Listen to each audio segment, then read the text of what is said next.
Hi, I'm Bill Angelini, and I am the So-So Musician.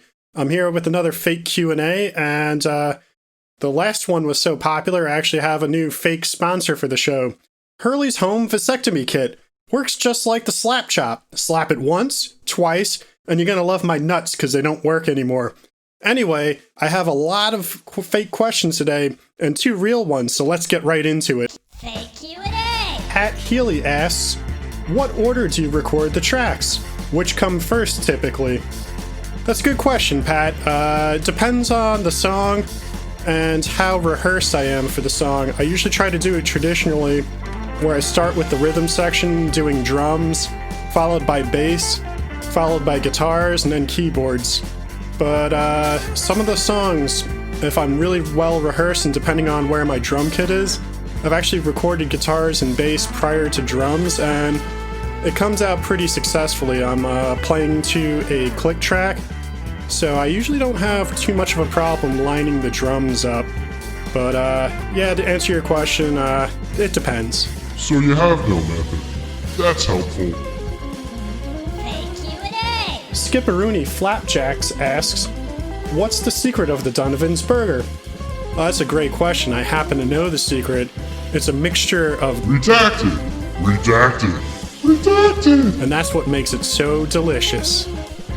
Fake Q&A! Grimsby McBufflecream asks, is it true that you're self-taught, or are you pulling our legs and have been taking lessons? Why, Grimsby, it actually is true. I am a self-taught musician. I've never taken formal lessons on drums, guitar, or bass. I had to learn stuff in the field, in the wild, being fed right to the wolves, playing drums in a project when I didn't even own a drum kit. And it was a great way to learn, but it kind of also, I think, made it take a lot longer to get competent at all the instruments I play than it should have. So if you do have the opportunity to take music lessons, I do recommend it. Fake Q&A! Jabacon a Cake asks, how come it took you so long to get into mixing? Don't you care about your audio? Jabacona, of course I care about my audio. When I started this channel, though, I didn't know anything about how to really actually mix a record. I didn't have a DAW to record with, and my previous experience trying to learn a DAW, which was Pro Tools, it just felt like it was too much and too hard to learn without going to school for it. And I have to say I'm pleasantly surprised, having really gotten into recording on this channel. It's really not that tough to at least get your head around the basics of recording. I think it's definitely a skill that is incredibly difficult to master, but to get something that sounds like, 60-70% there, And 30 to 40% straight crap! not really the hardest thing I've done. I really thought it was going to be too hard to get into learning, and it turned out it wasn't as hard as I thought, and again, I wish I'd started earlier. Fake Q&A! Children's Television Sweatshop asks, is it really worthwhile to practice an instrument to a metronome? Won't that ruin your sense of feel? Oh, Children's Television Sweatshop, that's kind of a sentiment when I started off playing music over 20 years ago. A lot of the musicians at that time, if you'd play shows or talk to other musicians, they were always worried that metronomes were going to make them lose their sense of feel. Having been practicing at least drums to a metronome for, I want to say, well over 15 years at this point, I've never had a single gig or project that I've played in where someone asked if I could play less tight. And in fact, it's usually the opposite. It's, can you play tighter even though you're playing to a metronome? Sometimes it's just the stank lip when the fill ends late. A metronome is just going to really let you feel each of the beats and subdivisions of all the notes you're playing more accurately. And at the end of the day, that really can't hurt your feel. Fake Q&A! Helmet Thundercrunch asks, does YouTube have an algorithm that promotes a channel's videos based on how often they post new videos? How many views their videos get? Number of likes and comments? All that. This is an interesting question, Helmet. I definitely suspect each user's suggested videos that show up in the right side of the screen, it's definitely being curated based on an algorithm provided by YouTube. And it does seem like the amount of activity that is happening on your channel does drive how much your videos show up to other users. And one of the main reasons I suspect that is about a month ago, I put out 3 videos in about 2 weeks, and they both got like a decent amount of traffic right when they were posted. And then suddenly, one of my old videos, the Hall & Oates cover, Private Eyes, that just started going bananas. Bananas! I got about over 100 views of that video in about a week and a half, and then just like that, it stopped out of nowhere. And that video sucks. It's not a good video. Truly, you are the king of self-promotion. I leave it up because it's got a lot of counts. It's a fun video, but it's not good. But getting back on point, I suspect because I had a high amount of traffic on my channel, both in the amount of videos I posted, the amount of views I got, the length of time of the views, the amount of comments I got, and the amount of likes, I do suspect that YouTube started suggesting that video to more people, which just increased the chance that someone randomly clicks on it, and I got a view bump. So it's an interesting question. I definitely think YouTube has an algorithm that alters the promotion of your channel. Fake Q&A. Al Quiet Riot Michaels asks, is Ninja Gaiden 1 really that hard to beat? That's a good question. Ninja Gaiden 1 on the NES, if you're not familiar, is an extremely unforgiving Twitch-style video game where it's all based on your reflexes and how much you really have memorized the game in order to beat it. Why is there always a friggin' bird every time I have to jump a pit? So to temper that challenge, you have infinite continues in the game, so you could keep continuing. But anyone who's made it up to, Act 6 probably remembers that even though you have infinite continues, if you have to continue at any point from 6-2 onwards, you start back at 6-1. Now this seems like it would make the game harder to beat, but it actually makes it easier. In 6-1, you'll discover there's a spin and slash special item, which basically lets you one-hit kill bosses. It's the best item in any video game. I can't believe they left it in there.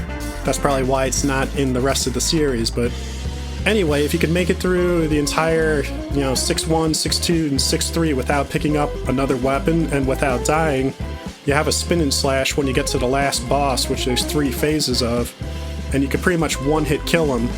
So the way I usually beat the game is I one-hit kill the first phase of the boss, then I get my ass handed to me by the second phase of the boss, then I have to continue and I go back to 6-1. I get another spin and slash, go through the whole, Act 6, and then I destroy the second phase of the boss, one-hit it. And then the last boss, you could actually beat without any special weapons, it's not too bad, but if you lose to him, you go through 6-1, pick up another spin and slash, and one-hit kill the third phase of the boss. So even though it's a hard game, it's really, you could take advantage of the fact that they have that broken feature in Act 6 to leverage the spin and slash. So yeah, I'd say Ninja Gaiden 1, it's really not that hard to beat, but it's harder than it should be. Fake Q&A. Melvina Swivens Cup asks, what's linear drumming? Well, Melvina, linear drumming is basically when you play a drum fill or a pattern where you only use one of your limbs for each note that you're playing. So you're never playing your left hand and your right hand at the same time, or your left hand and you kick drum at the same time. Boring! Now, linear drumming seems like, well, why would you do that? That seems harder than the way you normally play drums. Well, linear drumming opens up different combinations and patterns for drum fills that just sound extremely musical that you really can't do any other way besides restricting yourself in this way. It lets you break up your hands and feet into different groupings that sound extremely unique on the full drum kit.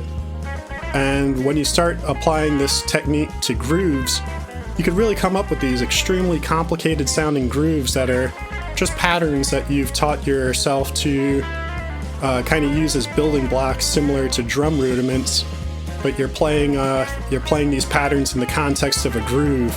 You wind up having these very complicated and musical sounding patterns that are just built up out of groups of maybe 2, 3, and 4 notes split up amongst your limbs, and you get some really cool results. So when I would see linear drumming videos from about 20 years ago, when I had no idea there was such a thing, I would just think that the drummer had some magical sense of feel that is unlearnable, and it really turns out most of the stuff that I thought was like that was really linear drum patterns, and it's extremely learnable, and I recommend them. Q&A. Salami Haircut asks, does the Coriolis force really make my toilet flush counterclockwise? Well, Salami Haircut, that's one of these myths that's been made very popular from a number of television shows, especially The Simpsons. Simpsons did it! But it's not true. The Coriolis force doesn't control the spin of the water when you flush your toilet.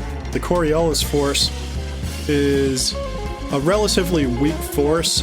An example would be like your toilet's flushing in a few seconds. It's really not enough time for much of a Coriolis force to be applied to the flush, but you compare that with like a low pressure system in the Atlantic Ocean, which is going to be out there for a couple of days.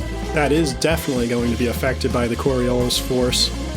When you get into the equations of fluid dynamics, when you flush a toilet, the magnitude of the Coriolis force in the water rotating as it flushes out is many orders of magnitude lower than the other factors that are causing rotation, such as the angle of the water jets when you flush it, the shape of the toilet, and even just the vortex tube stretching as when the water goes down the drain and the rotation tightens up. That's such a bigger factor than the Coriolis force is. It's borderline negligible, and you could probably eliminate it from the calculation. So if you start actually observing toilets when you flush them, you'll find it's pretty frequent that you'll come across toilets flushing clockwise in the northern hemisphere. And I think it's just something that people don't really observe because they take it for granted from watching The Simpsons. Q&A. Extremely Special Kitty Cat asks, is it weird when guests come over and they have to take off their shoes that I smell their shoes hard for like 50 minutes straight? Well, Extremely Special Kitty Cat, yeah, that's extremely weird that you do that. It makes guests feel uncomfortable because when you go to town on someone's shoes like that, just smelling them for 50 minutes straight, it's just such an unusual thing.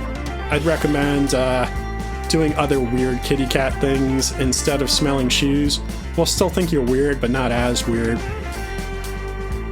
Anyway, so that's all the fake and real questions for the show today. I want to thank my fake sponsor again, Hurley's Home Vasectomy Kit. Remember, if you botch the first one, you get one more chance to nail it.